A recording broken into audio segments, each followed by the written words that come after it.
Seahawks Today is closing in on 63,000 subscribers here on the channel. We are just over 200 away from reaching that next milestone. We're bringing you coverage all week long from Super Bowl week in New Orleans as we're coming at you from our lovely NOLA Oasis here on the channel. And we are going to cover the offseason like no one else is, from daily news and rumors, talking draft, free agency, trades, and more. Sub it up. Stay up to date with the latest happenings at your favorite team all offseason long. Best part about it, doesn't cost you a thing. Absolutely 100% free. Subscribe now. We'll get started with today's show.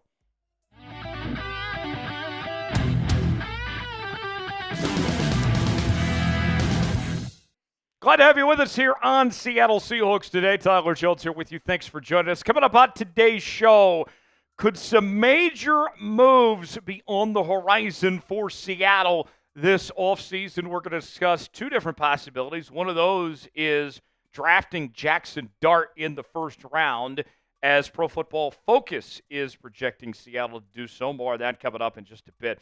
Also, James Daniels, could he be signing with Seattle in NFL free agency? We'll tell you about the Pittsburgh Steelers offensive lineman coming up in just a bit. Let's start with Jaxson Dart. Pro Football Focus, in their latest mock draft, has Seattle taking the Ole Miss quarterback with the number 18 overall pick in the first round of the 2025 NFL Draft. And it's interesting because we've heard Mike Macdonald say that he wants the Hawks to bring Geno Smith back next season, that Geno's his guy, but he hasn't got that assurance yet from the front office as negotiations are ongoing between Smith and the Hawks organization. So could that leave open the door possibly for Seattle to bring in a guy like Jaxson Dart? Let's go ahead and let you hear from Pro Football Focus what they had to say about this possibility.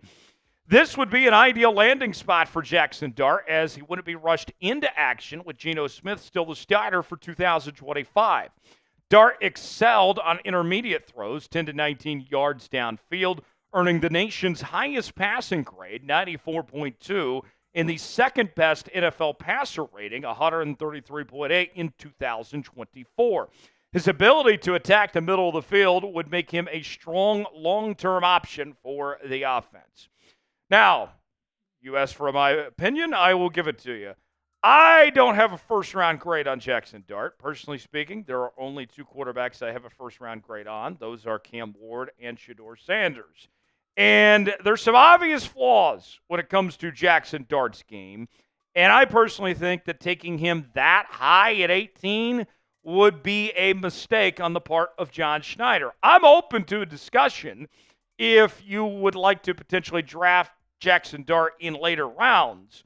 But the idea of using the 18th overall pick when you have so many needs that you need to address and talent that is actually worthy of being a first-round pick, unlike Jaxson Dart, to me, I think this would be a bit too much of a reach, and that Seattle has some things that they need to address, in particular that offensive line situation. I am totally against the idea of drafting Jaxson Dart in the first round. We'll explain more. We'll go over the scouting report, the numbers on Jaxson Dart coming up in just a moment. But first, we want to ask you guys, should the Hawks draft Jaxson Dart? Weigh in, let us know. Type D for draft, P for pass. It's our pinned comment today. You might get an ad break while that ad's playing. Get your votes in. Let us know. D for draft, P for pass. More on Jaxson Dart. He began his career at the University of Southern California.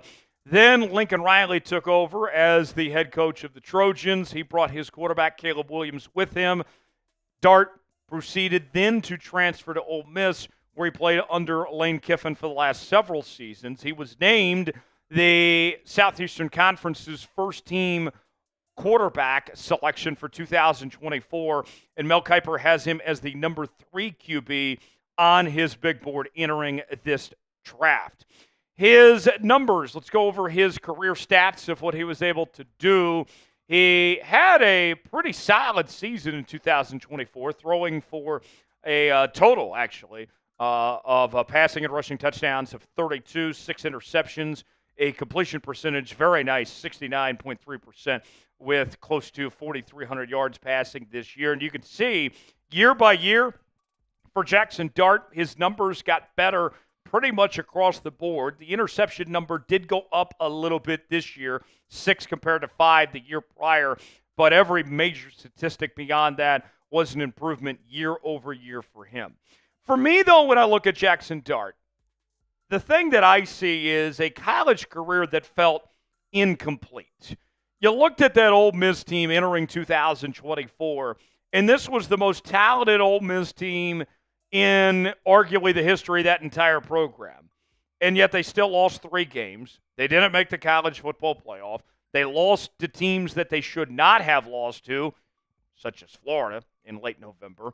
And Jaxson Dart was a big reason why they faltered in some of those games that they shouldn't have. And Jaxson Dart was one of the biggest reasons this team ultimately missed the college football playoff. He could not capitalize, and he could not stay consistent throughout the season. And to me, those are major red flags when you're looking at drafting a quarterback in the first round of the draft.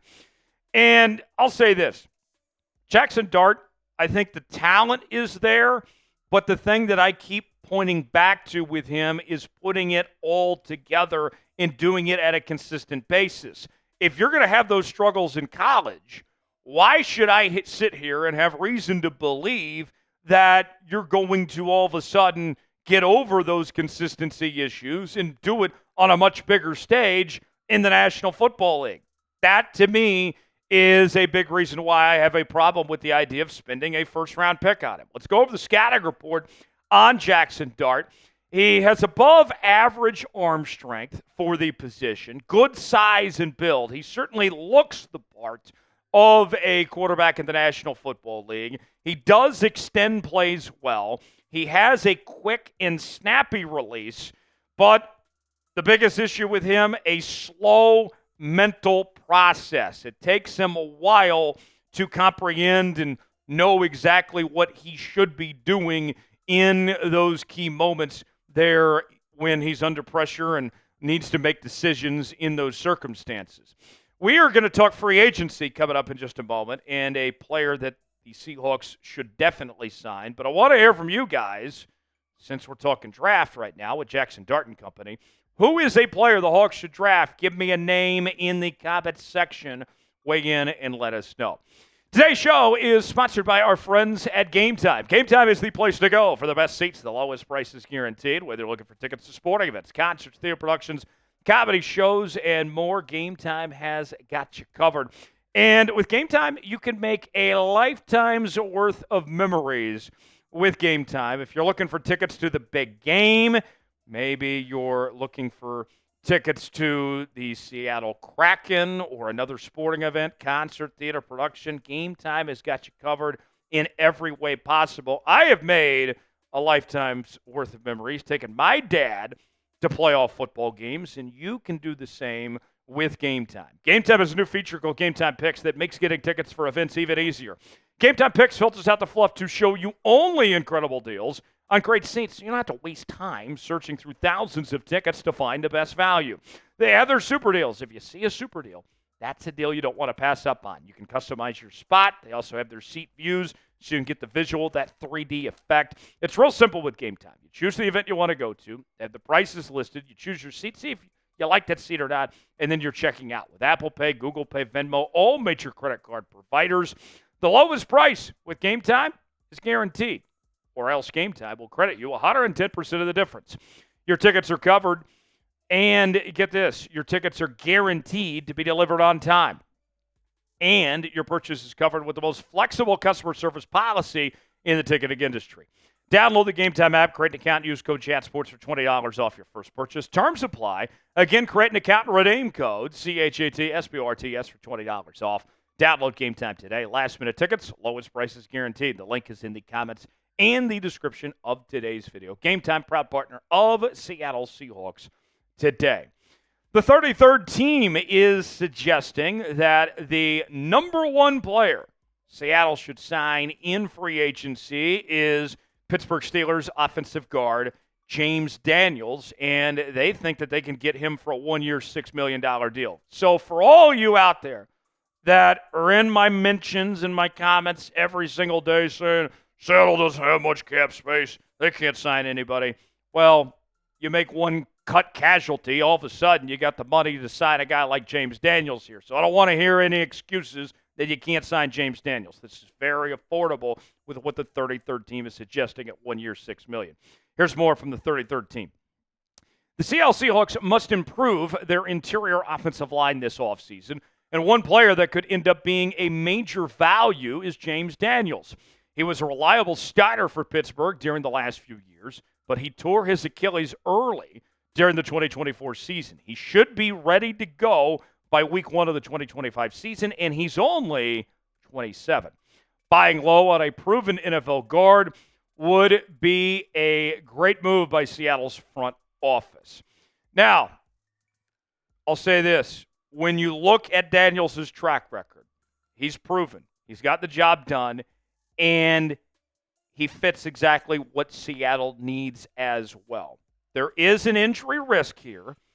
We mentioned that he's coming off the Achilles and all that, but obviously there's going to be an injury risk with every player. But being at 27 years old, that's a risk that I am willing to take. 27 and a cheap risk at that at just $6 million. To me, that's a gamble we're taking if you're Seattle, especially with a team that doesn't have much cap flexibility at this point in time. Maura Daniels, former second-round pick in 2018 out of the University of Iowa, and they got a great track record of producing those big hog mollies up front. Played for the Steelers, began his career with the Bears, and probably my favorite stat of all, when I look at Daniels in the last couple of seasons, he's only allowed 2 total sacks in the past 2 years. So he's done a very good job when it comes to protecting the quarterback, but that's not the entire story when it comes to Daniels. Folks, in a moment, we are going to reveal on your screen his Pro Football Focus grades. And it's going to make your tongue slap your brains out. It is going to shock your mind when you see some of these numbers of what we're talking about here, folks. Daniels in 2024, granted, small sample size, just 4 games and 209 snaps, had an overall grade of 92.9.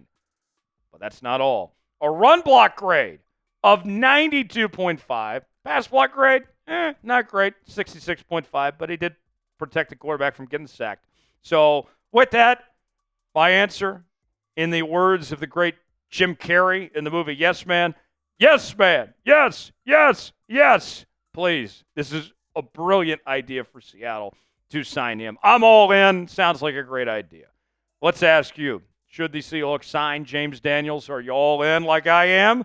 If you are, type Y for yes. If you're wrong, type in for no. Let us know in the comments section. Appreciate you joining us here on this edition of Seattle Seahawks Today from our New Orleans oasis. We have had an incredible time so far this week, but there's plenty more to come over the next few days. Subscribe now for free, and we shall see you next time right here on Seahawks Today.